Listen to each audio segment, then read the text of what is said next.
Right. was fortunate to work with some exceptional leaders who deeply influenced my careers. Like at UTCIPL, I worked with Mr. Palash Roy Chaudhary, MD Managing Director, whose clarity and strategic thinking inspired me a lot. At Humboldt is a German company where I worked very closely with Mr. Dharmender, the CFO of the company, was a mentor in financial leadership.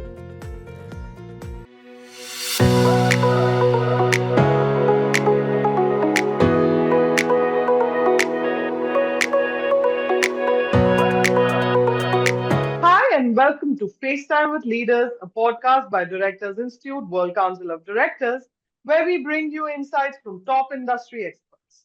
I'm your host, Charu Mehra, and today we are thrilled to have CA Pankaj Anand, a financial powerhouse with over 20 years of experience in corporate finance, fintech, and strategic leadership. His expertise is unmatched.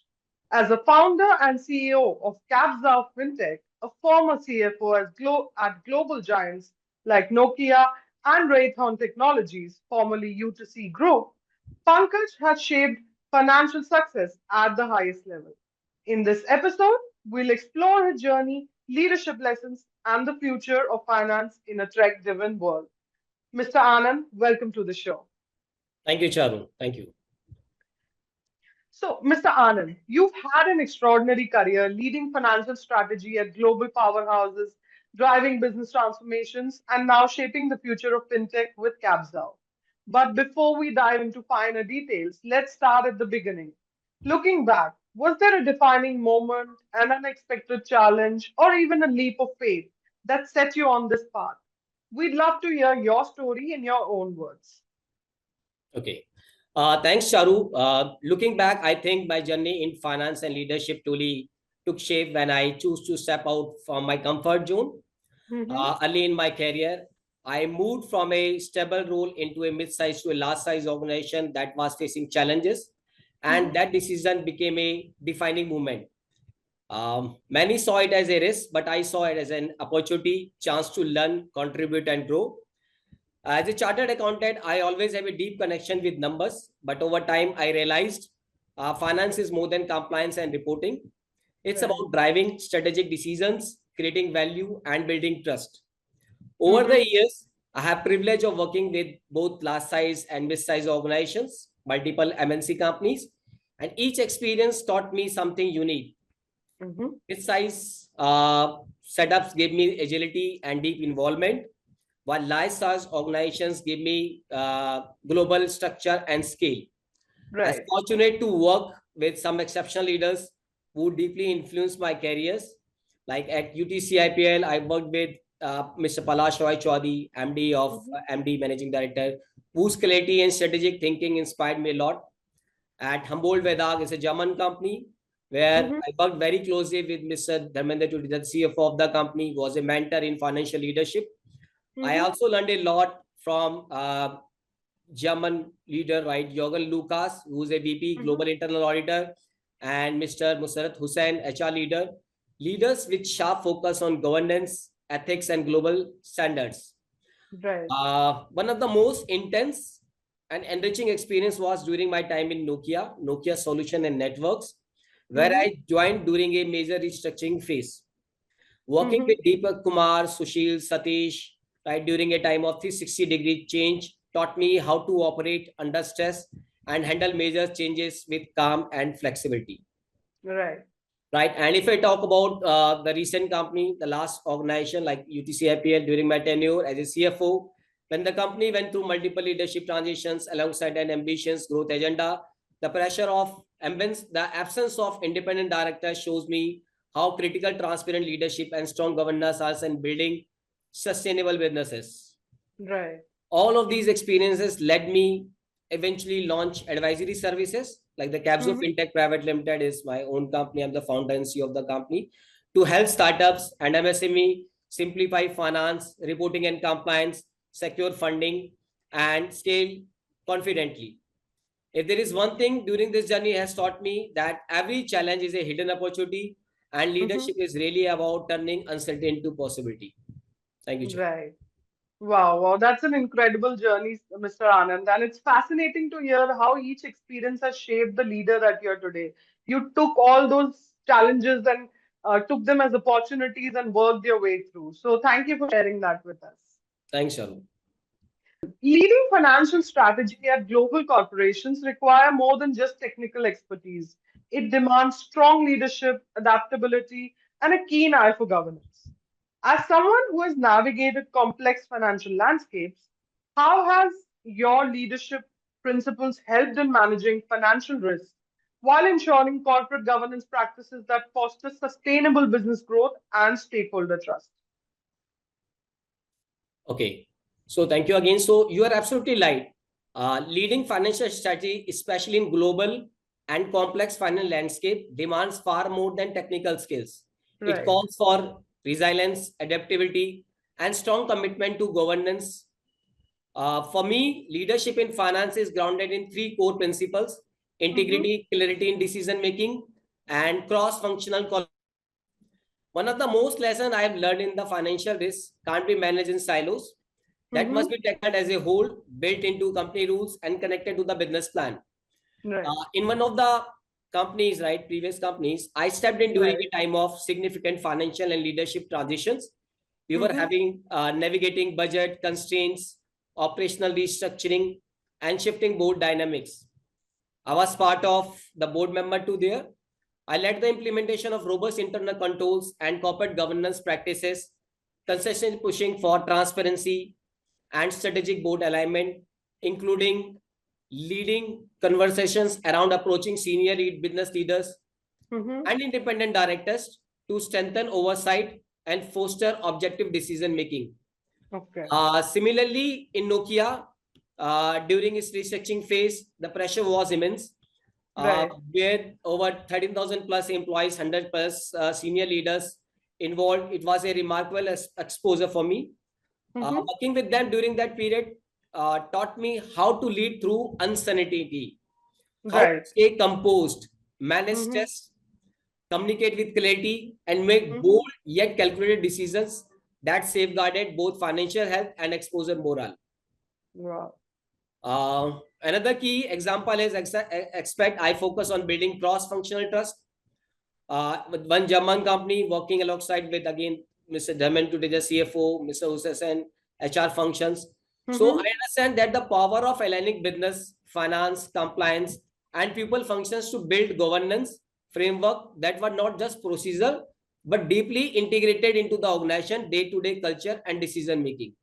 And Right. that philosophy continues to guide me today in the consultancy world, where Mm-hmm. I work with business to strengthen their financial backbone and embedded Right. robust governance and risk intelligence into their core strategy. Right. Wow. So that's really insightful, Mr. Anand. And I see that your perspective on balancing financial risk management with strong governance practices provide a valuable blueprint for today's business leaders. Thank Absolutely. you for sharing that with us. Yes. So, Mr. Anand, leading a financial restructuring at company like Nokia with its vast scale and complexity must have been an immense challenge, especially on a pan-India level. And I can only imagine the pressure of making high-stakes financial decisions while keeping the operations seamless. Looking back, what were the toughest challenges you faced during this transition, and how did you navigate them to ensure long-term success? Okay. Yes, leading the financial restructuring at Nokia across India with over 13,000 employees and 100% senior leaders was one of the most challenging and defining experience of my career. When I Right. took on the role, the company was going through a major transitions. There was changes in the market, pressure on profit margins, and a strong need to restructure the business. My Mm-hmm. goal was clear: timely, accurate financial reporting, reduce cost, strong Right. internal control and processes, keep Mm-hmm. operations running smoothly, and support long-term sustainability without hurting employee morale. One Wow. of the toughest challenge was managing large-scale cost optimization while Mm-hmm. ensuring that day-to-day operations remain seamless across all Same. locations. Right, Right. Right. and here I got an opportunity to work with multiple senior leaders. Okay, we had to make bold moves like renegotiating vendor contracts, realigning budgets, and consolidation of office spaces. Like we have multiple Right. office space, factory, and R&D centers, right, in Nokia solution Right. networks. Right. The key was precision and timing, making sure each decision was backed by solid data, Right. communicating clearly to the all level of team members, and implemented with cross-functional alignment as today day-to-day activities didn't suffer. Mm-hmm. I've worked very closely with senior leaders, various business verticals to maintain strategic clarity and ensure that every action taken was aligned with long-term business goals. Right. We also put a lot of emphasis on internal transparency so that teams on the ground they knew the why behind every decision. Agreed. We built a collaboration decision-making framework involving HR, procurement, finance, legal, business so that no functions operated in a silo. Right. Helps us take balanced, responsible actions that ensures financial stability, protected key talent, and Mm-hmm. retained stakeholders' confidence. Right. That model of inclusive leadership and structured governance is something I continue to carry forward in my current advisory work. Mm-hmm. Looking back, it was a real masterclass in leading I'm under sure. pressure, and those Right. lessons continue to shape how I help businesses navigate complex transition today. Thank you. Right, right. And you came out as a winner, sir, here, and that's incredible. It's one thing to manage finances, but leading a restructuring at this scale, balancing business continuity, stakeholder confidence, and long-term vision is truly a testament to your leadership. So that's wonderful. Right. Thank you. So, Anand, as businesses increasingly integrate ESG principles into their strategies, the role of independent directors is evolving to ensure long-term sustainability and responsible corporate leadership. From your experience, what role do you see independent directors playing in driving ESG initiatives and fostering sustainable business practices? So, absolutely, independent directors are becoming instrumental in shaping ESG-driven governance. Right. As business integrate environmental, social, and governance principles into their strategy, Mm-hmm. uh, the role of the board, especially independent directors, have shifted from just overseeing things to actively guiding and supporting the businesses. Right. Independent directors bring an unbiased lens to board decisions. They help challenging short-term thinking and push for long-term sustainability Mm-hmm. goals, whether it's environmental compliance, diversity in leadership, or ethical supply chain practices. Right. Right, their presence also reinforces integrity, ensures strong financial disciplines, and guard against wrongdoings in taxation and fund management. Right. Their independence allows them to ask the tough questions and Mm-hmm. ensure management is not only aligned with stakeholder interest but also a broader stakeholder expectations. Right. From Right. my own experience, especially during leadership transitions and governance reform at previous company, I advocated for the inclusion of independent directors to bring Right. objectivity and balance.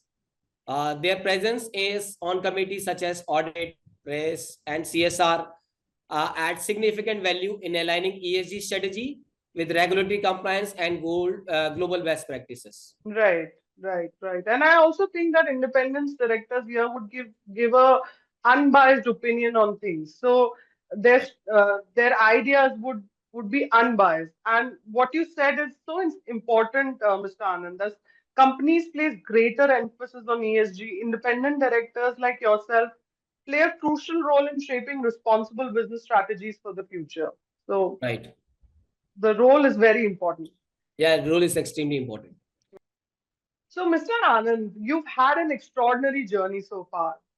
But looking ahead, what are your future aspirations, both in your personal leadership journey and in the boardroom? And is there a particular impact you still hope to make in the corporate world?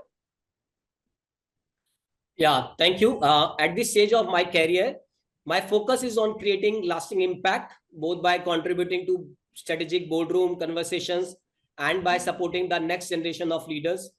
I want to Wow. use my experience in financial restructuring, governance, and corporate growth to help businesses and scale Right, responsibility, right, especially in sectors like aerospace, IT, fintech, healthcare, F&B, and sustainability. In the boardroom, I aspire to serve as an independent director or strategic advisor to companies that are serious about embedded strong governance, ESG, Right. and financial discipline into their core. I Mm-hmm. see governance evolving into a more proactive and value driven function, and I want to Right. be part of that shift. Wow. Beyond that, I'm passionate about mentoring emerging CFOs, Hmm. CXOs, finance leaders, right? Sharing real world insights and helping build resilient leadership pipelines. Through Capzow Fintech and my advisory work as on today, I hope to continue driving innovations, financial transparency, and ethical Hmm. leadership. Ultimately, my goal is to be known not just for turning around businesses, but for Right. helping build ones that stand the test of time. Thank you. Wow, wow. That's truly inspiring, Mr. Anand, because you're not only thinking about your career, your future, but also about the future generations of leaders coming up and the future of the industry. And it's one thing to achieve success, but another to constantly look ahead and think about the impact that you are that you are making at the broader level. So that's really wonderful. Thanks, Charu. Mr. Anand, in today's corporate world, one misstep in governance or compliance can have lasting consequences, not just financially, but in terms of trust and reputation. With your experience, what does it truly take to build a governance framework that not only protects the company from financial and ethical risks, but also strengthens its long term sustainability and credibility? Okay, you're absolutely right. Governance today is not just a compliance checkbook, Right. it's the backbone of long term business credibility and stakeholder trust. Mm-hmm.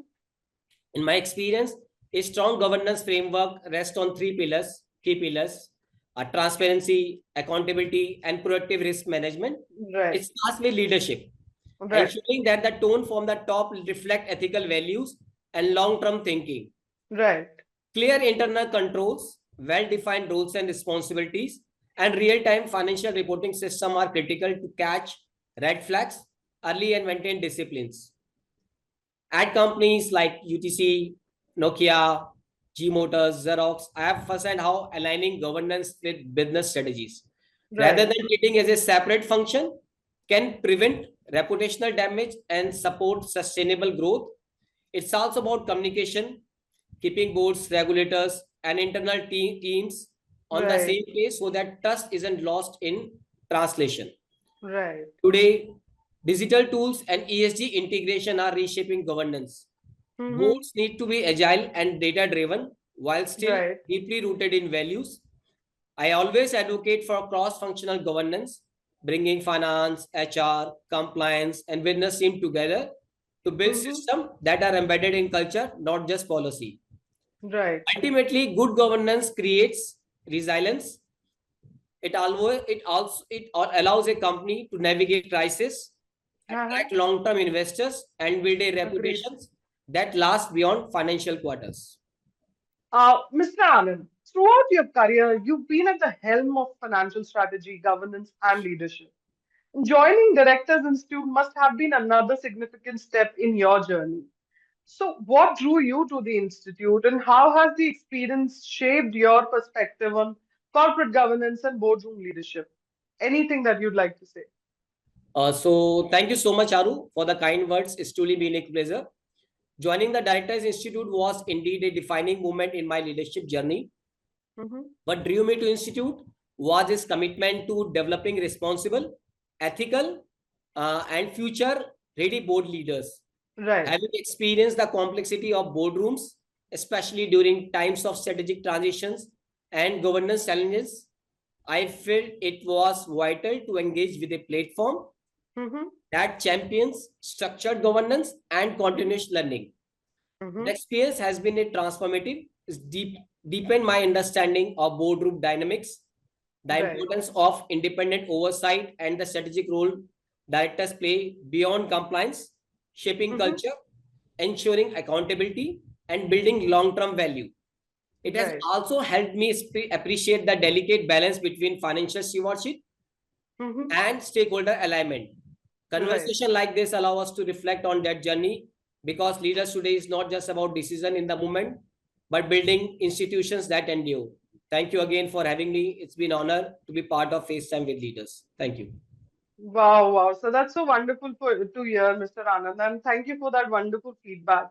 And it's always inspiring to see accomplished leaders like yourself continuously investing in their learning, their growth, and the governance excellence. So that's really wonderful. And I hope that whatever goals that you've set for yourself, this course, this curriculum helps you achieve those goals. So all the best to you, sir. Thanks, Sharu. Thank you. Pleasure. What an incredible conversation this has been. Mr. Anand, your journey from leading financial strategy at global corporation to pioneering fintech innovation has been nothing short of inspiring. One thing that truly stands out is your ability to navigate complex financial landscapes while always keeping a strategic, forward thinking approach. Your perspective on building trust in businesses, securing investor confidence, and driving sustainable growth is something our audience will truly take to heart. It's been an absolute pleasure having you with us today. Thank you for sharing your journey, your wisdom, and for being part of this incredible discussion. Thank you, Sharu. Thank you. To everyone tuning in, I hope this episode has given you a fresh perspective on leadership, resilience, and evolving role of finance in today's corporate world. If you enjoyed this conversation, don't forget to subscribe to FaceTime with Leaders for more insights from top industry experts. Until next time, stay inspired, stay informed, and keep leading with vision. Thank you. Thank you. Pleasure talking to Thank you. you so much for your time, sir.